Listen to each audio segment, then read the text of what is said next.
මම කසාදේ පාවෙච්ච ගෑණියෙක්. ජනප්‍රිය ගායිකා කාවින්ද්‍යා අධිකාරී සංවේදී වෙයි. පසුගිය දින එළිදැක්වූ හීනෙක මායම් ගීතයත් එක්ක රසික ආදරය ආකර්ෂණය තව තවත් ලබමින් සිටින කාවින්ද්‍යා ජනප්‍රිය ප්‍රවීණ ගායිකා සමිතා මුදොන්කොටුව සහ අතුල අධිකාරිගේ එකම දියණියයි.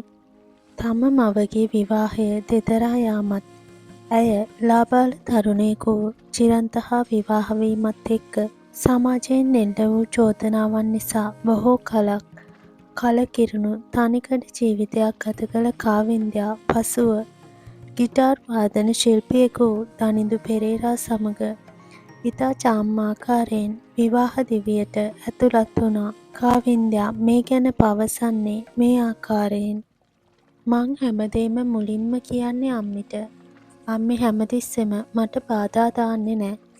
අම්මි හැමතිස්සෙම කියන්නේ ඔයා ආශ්‍රය කරන්න අක්කි.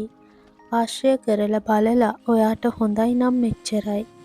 මං ඔයාව රැජිනක් වගේ තියලා හැදුවේ දුක් විඳින්න නෙමේ කියලා. මට මාලිගා දීලා වාහන දීලා එහෙම ඕන නෑ. බලාගන්න පුළුවන් කෙනෙක් නම් හා කියලා. සමහර රිලේෂන්ෂිප් සමාජෙ දන්න ඒවා තිබුණා.